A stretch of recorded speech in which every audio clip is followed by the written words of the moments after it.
Merci beaucoup. Alors en fait, vu que je ne fais jamais exactement comme le programme l'indique, je vais vous faire plutôt un point sur l'actualité de la direction des sapeurs-pompiers tournée vers les services de santé et donc les sous-directions santé. Alors vous l'avez vu, est paru hier le décret volontariat qui apporte quelques éléments aidants, notamment le recul de 2 ans de l'âge de départ de l'activité des sapeurs-pompiers volontaires et donc évidemment de tous les professionnels de santé qui sont volontaires dans les services d'incendie et de secours. Donc il y a cette possibilité qui est ouverte et qui peut donner de temps en temps un peu d'air, notamment pour des médecins qui voudraient continuer alors qu'ils atteignent déjà 70 ans, ce qui était l'âge précédent et qui maintenant est repoussé jusqu'à 72 ans.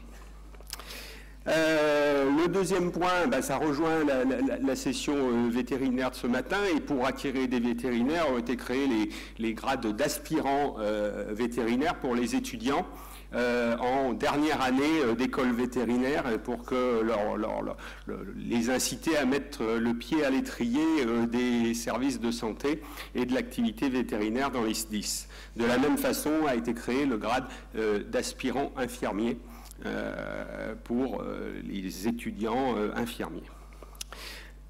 Et puis, le sujet qui a fait débat depuis que je suis arrivé a été créé un grade pour les psychothérapeutes. Alors, quoi c'est cette bête-là que le psychothérapeute? Ça a répondu à une injonction du ministère de la Santé, quand les bureaux de la sous-direction des ressources humaines qui sont en charge de l'écriture des textes les ont écrits, évidemment, vu que ça traitait de la santé. Il a fallu qu'on présente tout ça au ministère de la Santé qui nous a dit psychothérapeute, ce qui a une définition réglementaire dans le Code de santé publique, et donc c'est le terme psychothérapeute qui a été retenu dans l'écriture du texte. Évidemment, ça tombe à côté de la réalité de nos services. Donc il est très probable, plus que probable, que tout ça sera remis sur la table de travail pour faire évoluer cette notion de psychothérapeute. Est sorti aussi le décret pour quelques-uns d'entre vous, qui peut intéresser quelques-uns d'entre vous, qui modifie les conditions d'accès au concours sur titre des pharmaciens de sapeurs-pompiers. Qui autorise les pharmaciens autorisés à exercer au sein d'une PUI à concourir. Donc, quelques-uns d'entre vous qui ont cette activité déjà sous forme contractuelle vont pouvoir accéder à la fois au concours, mais aussi au statut de sapeur-pompier professionnel. Sorti hier, je crois. C'est un correctif, mais ça va illustrer l'ensemble du propos. C'est un correctif qui était demandé voilà plus de 10 ans. Donc vous voyez la vitesse de l'administration sur certains dossiers. Ça finit par aboutir, mais jamais aussi vite qu'on le souhaite. Un texte en préparation qui devrait sortir début d'année, c'est-à-dire qu'il a été envoyé au Conseil d'État. Mais c'est évidemment le Conseil d'État qui détermine son calendrier d'étude des textes. Donc c'est le décret qui modifie les missions des sous-directions santé. Loi Matra, sous-direction santé, il faut en définir les missions. On avait présenté ce texte voici 2 ans à la CNIS, et qui avait été validé en CNIS, et en fait c'est un peu tout ce qu'on a discuté et ce que j'ai un peu entendu lors de votre première matinée, c'est-à-dire que le travail en transversalité au sein du service de santé, mais aussi avec les autres sous-directions ou autres groupements du SDIS sur les différents sujets que vous connaissez, puisque c'est bien sûr l'aptitude des sapeurs-pompiers, l'organisation de la médecine du travail dans le service d'incendie et de secours, c'est aussi bien sûr l'activité opérationnelle du service de santé et de secours médical, on a conservé le nom en limitant ce nom à l'usage de la partie opérationnelle de la sous-direction santé. C'est ce qui est indiqué dans ce décret. C'est bien sûr l'activité des pharmaciens, c'est l'activité des vétérinaires, etc. etc. On ne repart pas sur la présentation de ce texte, mais ça va fonder la suite, c'est-à-dire que si on définit les missions, derrière, on pourra attaquer la question statutaire et la question formation. Donc, apparaître début d'année, quand le Conseil d'État l'a validé. Deuxième texte en attente, c'est toute la réforme de l'aptitude des sapeurs-pompiers, volontaires et professionnels.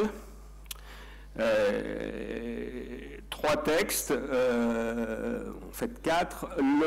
Un décret qui resitue les choses et qui réinstalle les choses.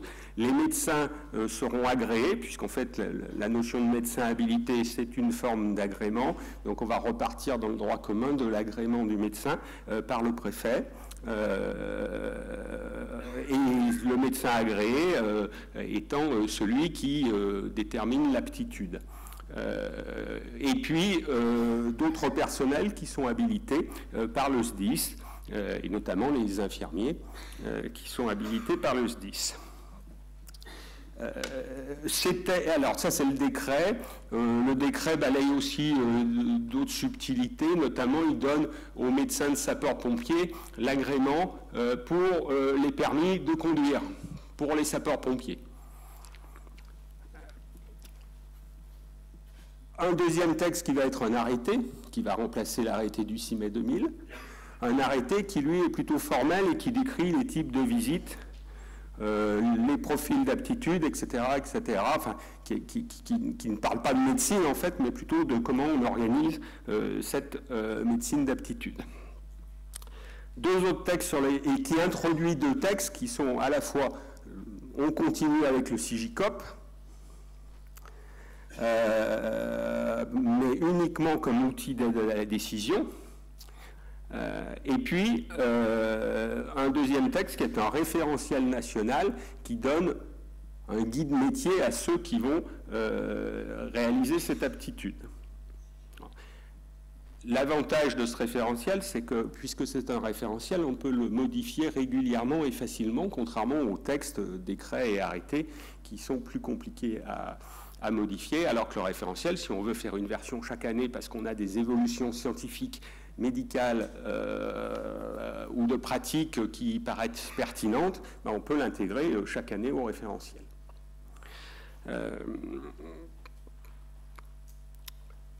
Tout ça, aujourd'hui, ça a été présenté au bureau de la CNIS qui s'est tenu en début de semaine. Inscrit à l'ordre du jour de la CNIS du 18 décembre. Si ça passe le cap de la CNIS du 18 décembre, ça sera présenté au Conseil supérieur de la fonction publique en janvier. Il est possible, voire probable, qu'à ce conseil scientifique, au Conseil de la fonction publique territoriale, ce texte soit refusé. Il sera donc représenté une deuxième fois, il sera toujours refusé, mais à ce moment-là, on pourra quand même le présenter en Conseil d'État. Alors pourquoi il sera refusé? Parce qu'on essaye, grâce à ces textes, de maintenir une qualité des visites médicales et du suivi médical des sapeurs-pompiers tant volontaires que professionnels, en prenant en compte les évolutions du métier d'infirmier et les qualités associées et les compétences associées, et en prenant en compte aussi la raréfaction des médecins. Ce qui veut dire qu'on autorise à des fréquences de visite avec médecin plus élargies qu'auparavant. Ce qui évidemment, par principe, est contraire à la vision légitime des syndicats qui, eux, réclament plus de visites avec médecins, considérant la dangerosité du métier. Donc c'est pour ça qu'on aura probablement des votes plutôt négatifs de la part des partenaires sociaux. Mais ce qui n'empêchera probablement pas non plus qu'on aboutisse à un texte qui devrait paraître milieu à fin du premier semestre 2025 pour une application au 1er janvier 2026, puisqu'il entraîne une obligation de formation de l'ensemble des médecins qui pratiquent l'aptitude actuellement et de l'ensemble des personnels habilités. Cette formation, on va la travailler avec l'ENSOS pour qu'elle soit distancielle et qu'elle insiste, en fait, pour les gens qui pratiquent déjà l'aptitude, pour qu'elle insiste sur uniquement ce qui change, ce qui évolue.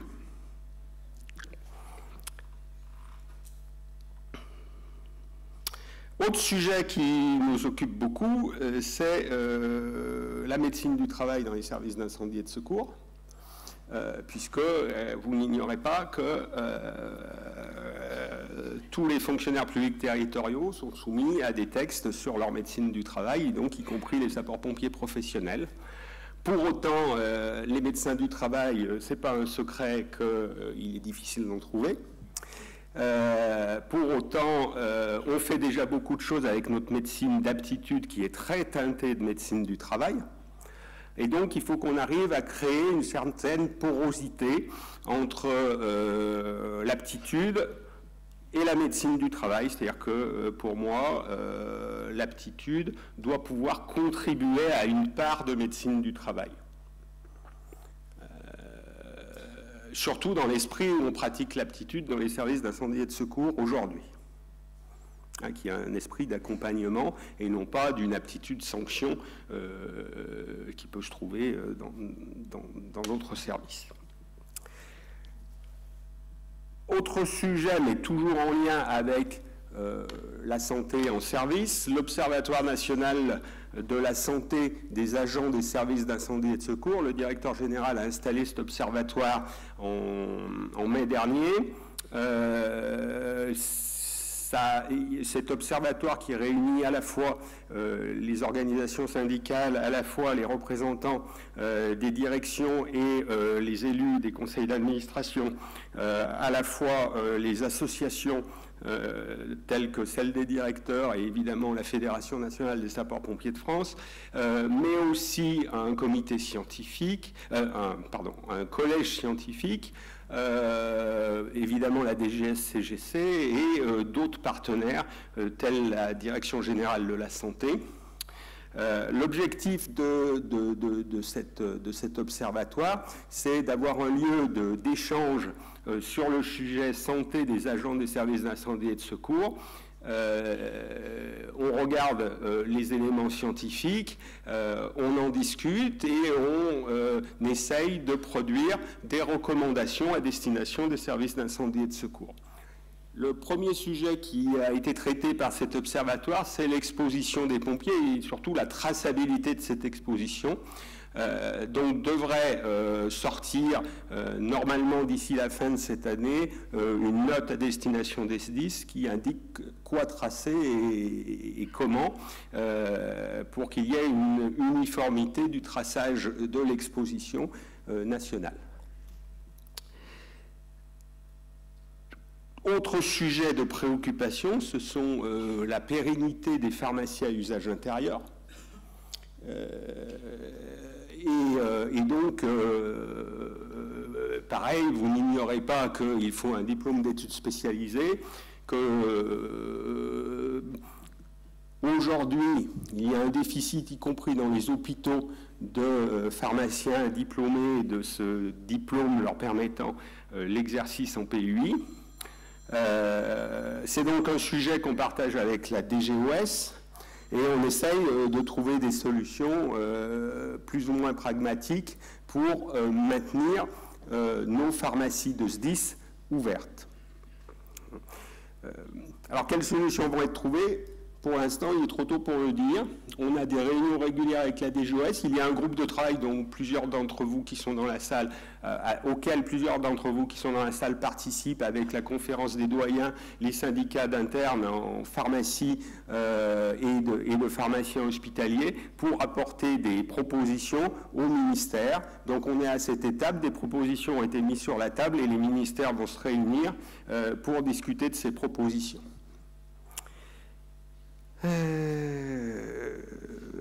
Dans les perspectives, je vous ai dit ensuite, le sujet statutaire, puisqu'on aura défini les missions, il faut définir qui pour faire ces missions et sous quelle forme.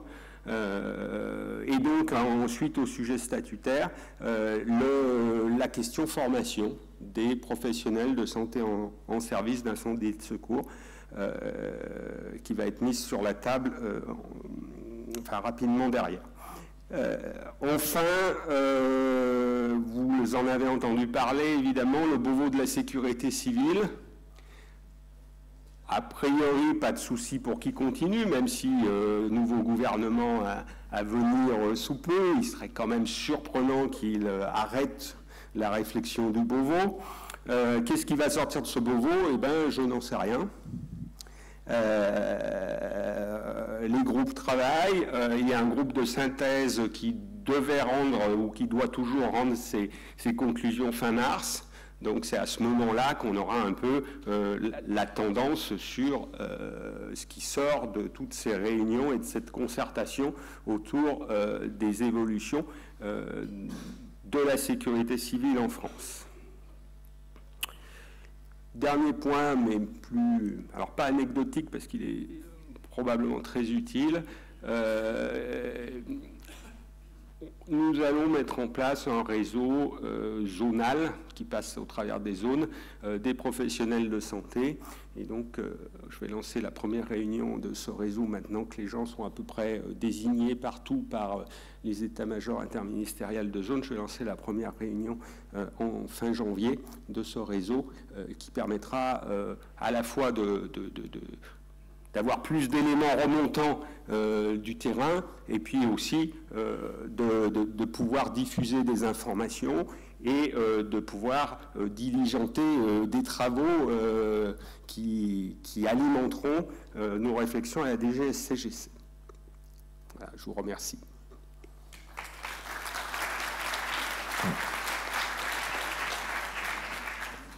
Merci beaucoup Didier.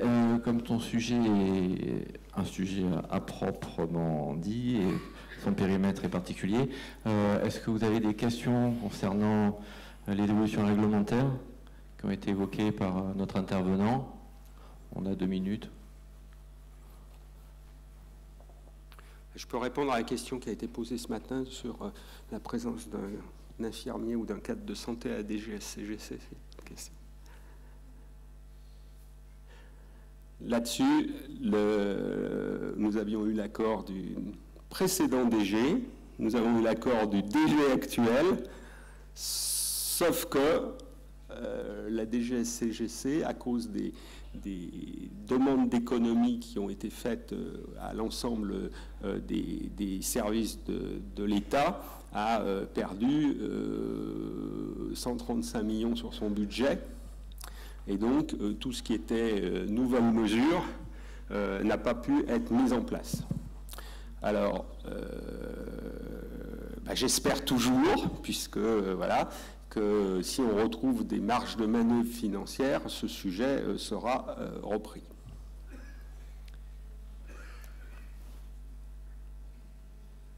Bon, merci beaucoup Didier. Je t'invite à nous rejoindre à la table. Donc, nous allons accueillir à la tribune pour parler le docteur Steve, accompagné de Patrick Brochard et de Catherine Verdun-Esker, donc qui vont parler de la visite de fin de service, le suivi post-professionnel et post-exposition aux fumées d'incendie.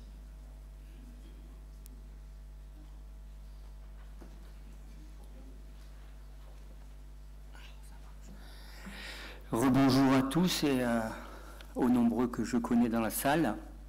Donc mon propos va être de commencer à introduire les précisions qu'apporteront mes deux suivants. On s'est coordonnés par rapport à ça. Je vais vous parler de la visite de fin de service, du suivi post-professionnel, c'est-à-dire après la carrière, et du suivi post-exposition aux fumées d'incendie. Et ils rentreront un petit peu plus dans le sujet médical et scientifique ensuite. La profession et notamment les services de santé se sont investis dans la réduction des accidents de service depuis la parution du rapport Pourny en 2003. Mais les connaissances et la prévention en matière d'exposition sont beaucoup plus récentes. Et ce n'est que récemment qu'on commence, y compris sur le plan international, à s'y intéresser. Avant, c'était un petit peu une façon de parler dans le désert.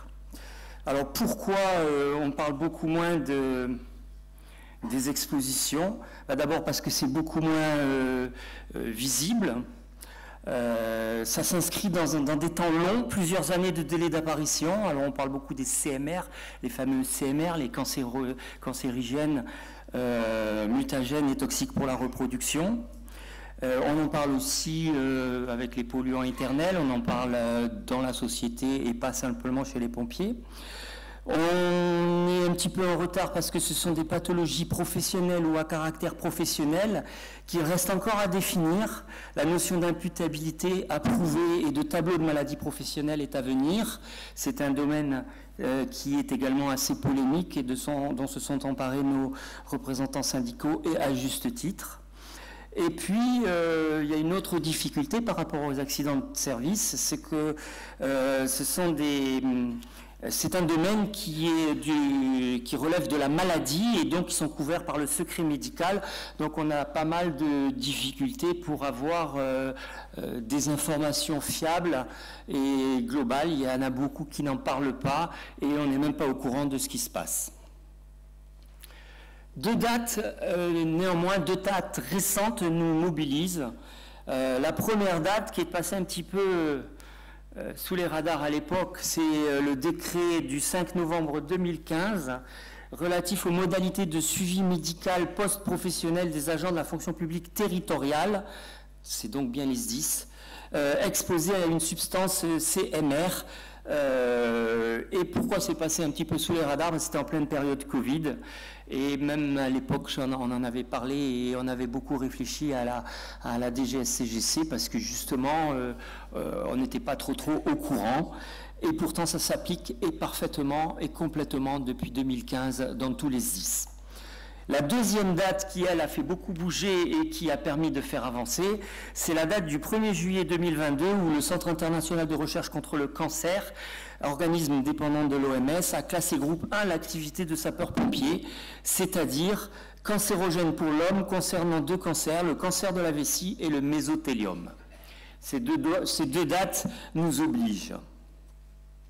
Alors, partons un petit peu du général. L'activité donc de sapeur-pompier est classée groupe 1, c'est-à-dire cancérogène pour l'homme concernant le cancer de la vessie et le mésothéliome, comme je viens vous le dire. Donc on doit obligatoirement le prendre en charge. De quelle manière? Ça va être évoqué tout au long de ces interventions. Beaucoup d'inconnus persistent, mais si on attend d'avoir des certitudes, il se passera bien 20 ans de délai, comme ça a été le cas dans d'autres domaines, en particulier l'amiante. Mais n'oublions pas que le CIRS a également, sans classer groupe 1, a parlé d'agents probablement cancérogènes pour l'humain, c'est groupe 2A, ou d'agents peut-être cancérogènes pour l'humain, c'est-à-dire groupe 2B, et ils ont cité d'autres cancers que l'on oublie un petit peu aujourd'hui, je trouve, et c'est pour ça que je les rappelle, c'est le cancer du côlon, de la prostate, du testicule, le mélanome de la peau, le lymphome non-hodgkinien. Certains de ces cancers sont reconnus comme maladies professionnelles à l'étranger, en particulier dans les pays anglo-saxons, au Canada ou aux États-Unis. Et du coup, il y a une grosse demande de nos organismes syndicaux, mais on doit quand même essayer d'avancer avec un minimum de pragmatisme. Je précise quand même, comme vous le savez tous, que parmi ces cancers, certains sont accessibles à un interrogatoire ou à un examen clinique et pas forcément à des examens complémentaires chers et techniques qui sont plutôt du domaine, non pas de la prévention, mais du diagnostic. Alors, j'ai parlé des expositions CMR qui donnaient des cancers, mais il y en a d'autres qui sont reconnus, et c'est pour ça que je veux quand même avoir un cadre un petit peu général. Vous avez bien sûr, c'est quoi les toxiques des fumées et les résidus des fumées des feux. On le sait depuis longtemps, on connaît pas mal de produits. Déjà depuis 2012, le CEREN à Valabre avait établi une liste de 70 produits dont certains étaient cancérigènes, d'autres étaient des marqueurs et d'autres étaient peu connus. Ils le sont toujours peu d'ailleurs, tellement il y en a. Mais donc on le sait, pourtant il n'est pas question de ne pas aller au feu. Pour un pompier, c'est bien son cœur de métier, il faut bien qu'il y aille. Sinon c'est dangereux, il faudrait qu'il se sauve, mais ce n'est pas l'ordre du jour. Mais vous avez aussi l'amiante. L'amiante sur tous les feux urbains, on a des possibilités d'amiante et d'amiante exposante. Pourquoi? Parce que quand ils vont faire le décoffrage après un incendie, ils vont libérer des fibres d'amiante qui ne sont pas forcément connues parce qu'elles étaient dans les matériaux. Puis vous avez les radiations ionisantes, ça c'est pour les équipes RAD, c'est beaucoup mieux connu, beaucoup mieux quantifié parce que ça se mesure. Les toxiques chimiques lors des accidents chimiques et pollutions diverses, y compris en mer, en eau, en air, etc. La silice cristalline des pare-brises et les émisseurs PFAS, les fameux polluants éternels dont on parle de plus en plus. Est-ce que les pompiers sont plus exposés que la population? Tout ça, ça reste à être exploré, à être analysé et mesuré. Et puis enfin, il y a des expositions qui sont non CMR, non cancérogènes, mais que pourtant il va bien falloir que nous les prenions en compte. Ce ne sont pas des accidents, mais des expositions, comme par exemple le travail de nuit, avec toutes les difficultés que nous avons, puisque le travail de nuit des sapeurs-pompiers, nous le savons, est discontinu dans la semaine, discontinu aussi dans la garde, puisqu'ils ont la possibilité de dormir et que cela dépend aussi du taux de sollicitation en intervention. Le stress répété au contact de la violence des interventions et des traumas psychiques, on découvre de plus en plus, et nous aurons des interventions, qu'il y a des séquelles, des traumatismes vicariants ou des syndromes d'usure, alors que l'on ne parlait que du traumatisme post-traumatique avant, plutôt accident donc. Et moi je parle des expositions. Le monoxyde de carbone, qui n'est pas cancérigène, mais qui peut être répété et de manière extrêmement importante lors des feux de forêt en particulier. Le travail hyperbare pour les plongeurs autonomes. Alors, c'est dans ce cadre que va avoir lieu une visite de fin de service. Cette visite de fin de service va être introduite dans les textes à venir, ceux dont nous a parlé Didier Pourret. Et c'est une visite de fin de service qui existe déjà dans le privé depuis au moins le décret du 9 août 2021, relative à la visite médicale des travailleurs avant leur départ en retraite. Et c'est aussi une visite qui s'impose de fait par le décret du 5 novembre 2015 dont je vous ai parlé tout à l'heure, puisque lors de cette visite, il faudra remettre une attestation d'exposition. Je vais y revenir. Cette visite de fin de service, qu'elle soit pour les professionnels comme pour les volontaires, sera dans le nouveau décret et sera à mettre en place dès que celui-ci sortira, l'arrêté qui remplacera. Je te laisse la parole pour apporter des précisions, Didier. Oui, juste, les nouveaux textes, c'est sur l'aptitude. La médecine du travail, les textes existent, tu en as parlé, c'est d'autres textes. Voilà. Donc la visite de fin de service avec l'attestation d'exposition, c'est un texte de médecine du travail, c'est le texte dont tu as parlé sur les CMR, elle s'adresse aux pompiers professionnels par la médecine du travail, ça c'est la théorie. On va en effet créer sur l'aptitude une visite de fin d'activité qui permettra d'avoir une action de prévention en direction des sapeurs-pompiers volontaires. Évidemment que si on n'a pas de médecine du travail pour les pompiers pros, il faudra aussi le faire pour les pompiers pros, bien sûr. Hein, on ne va pas être idiot et dire t'es pro, tu devrais avoir la médecine du travail. Mais voilà, il faut remettre les choses dans les bonnes cases et peut-être dans notre intellect un peu différencier la partie aptitude de la partie médecine du travail quand on raisonne sapeur-pompier professionnel et évidemment personnel administratif et technique des services d'incendie et de secours. Par contre, on continuera à faire de la prévention, enfin, la prévention en santé quand on fera de l'aptitude, évidemment pour tous nos volontaires, mais évidemment aussi pour nos pompiers professionnels. Oui, tout à fait. Il n'est pas dans mon propos de traiter des aspects juridiques, mais plutôt des aspects médicaux et préventifs, étant donné que nous savons tous que les pompiers professionnels sont des fonctionnaires de la fonction publique territoriale. Le texte de 2015 s'applique. Les sapeurs-pompiers volontaires ne sont pas des fonctionnaires. Néanmoins, pour nous, médecins, quand on fait une visite et quand on a nos pompiers devant nous, ils sont exposés aux mêmes risques et donc de nous tendre. Donc mon objectif n'est pas, en tout cas, tant que les textes ne sont pas sortis, d'aller vous expliquer ce que vous devez ou pas faire en fonction du juridique, mais uniquement en fonction des expositions. Mon sujet, c'est les expositions. Et la visite de fin de carrière et le suivi post-carrière, ça dépendra aussi du statut des agents et des dispositifs qui sont mis en place.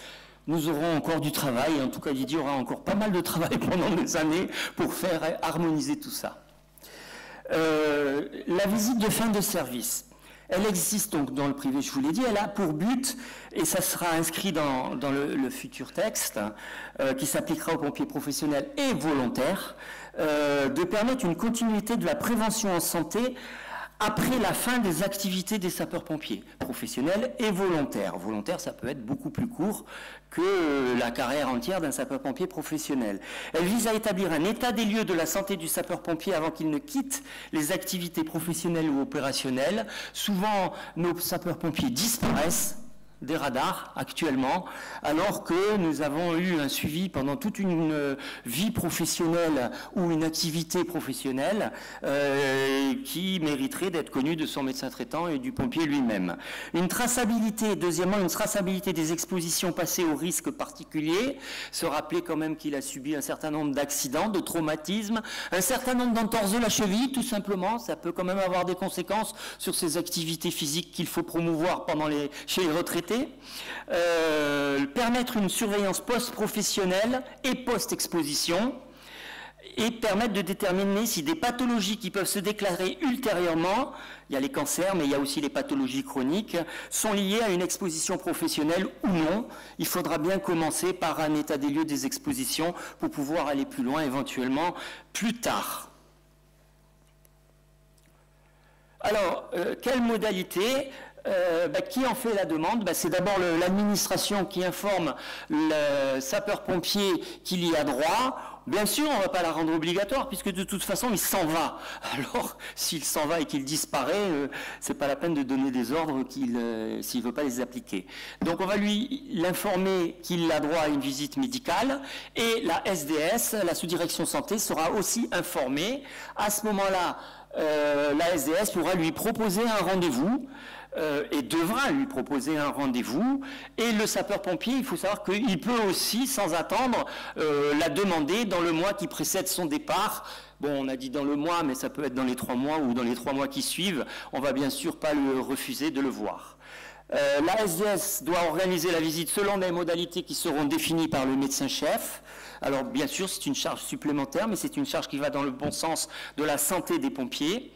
À l'issue de laquelle est délivré un certificat médical aux sapeurs-pompiers et aussi une copie qui est envoyée à l'administration pour qu'elle sache qu'il y a eu une suite. Dans tous les cas, l'employeur sera informé en recevant cet exemplaire.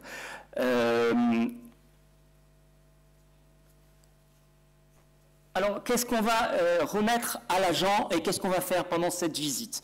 Eh bien, la première chose, c'est lui remettre un résumé de la visite médicale, tout simplement. un résumé de ce qui lui a été fait, qui dépendra du médecin, mais ma foi, on peut considérer que ça peut très très bien être les examens habituels que nous faisons en cas de visite médicale périodique. On lui remet aussi un élément recensant les éléments médicaux importants de son dossier médical, en particulier tous les antécédents d'accident, mais également les antécédents que l'on a pu noter, même si c'est lui qui nous les a communiqués et qui les a dans son dossier personnel.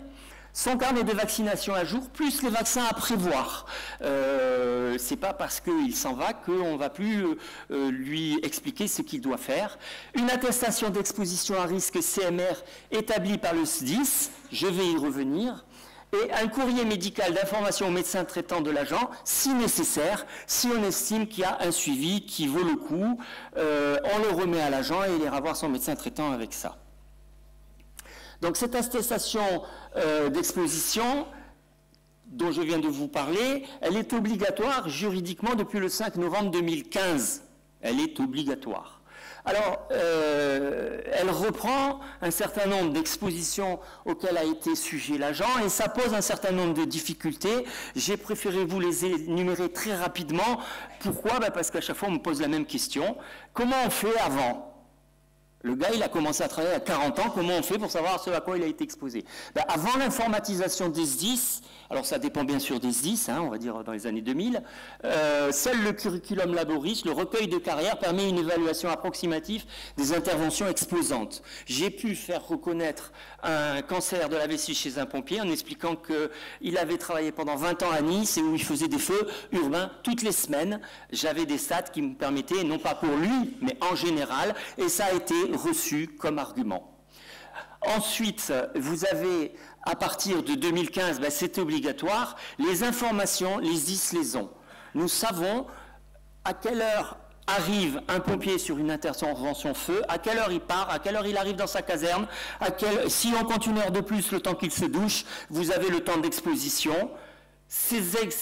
Tous ces horaires existent dans les bases informatiques des SDIS. Il suffit d'arriver à élaborer une requête avec les services informatiques opérationnels et RH pour l'avoir. J'ai mis 1 an la première fois. Certains parmi vous ici m'ont dit qu'ils avaient mis 3 mois. C'est tout à fait faisable. Attention, c'est sous la responsabilité du directeur, pas du médecin-chef. Sauf que nous, on va leur donner un coup de main quand même. Et à partir du 1er janvier, ça, Didier en a parlé, une note va sortir qui le rendra obligatoire, cette attestation, dans tous les SDIS, de façon à pouvoir en recueillir les éléments et avoir une bien meilleure connaissance des expositions de nos sapeurs-pompiers, parce qu'il faut reconnaître qu'aujourd'hui, on est un peu dans le cirage. Voilà la forme qu'aura à peu près la forme qu'aura cette attestation. Il n'est pas de mon propos de la commenter parce que ce serait trop long. Et puis Didier nous dira si c'est définitif ou s'il y a un dernier changement qui aura lieu. Mais ça sera en gros le même principe. C'est 3 pages. Et vous voyez que c'est signé par le DDSIS. Et ça reprend un petit peu toutes les expositions que je viens de vous exposer. Juste pendant qu'on est dessus, il y a quelques évolutions dedans, voilà. Mais sur le principe général, c'est ça. Voilà. Donc cette attestation sera délivrée par le DDSIS ou son service, et il y a un exemplaire qui sera délivré au médecin. Et je pense que soit le DDSIS l'a fait envoyer aux pompiers directement. Moi, personnellement, je trouve que c'est bien que le médecin donne un exemplaire au pompier, de façon à avoir la possibilité de lui expliquer tout ce qu'il y a écrit là-dedans, parce que vous savez que c'est souvent assez passionnel et qu'il faut essayer de calmer un peu le jeu. Je vous remercie et je passe la parole à mes collègues.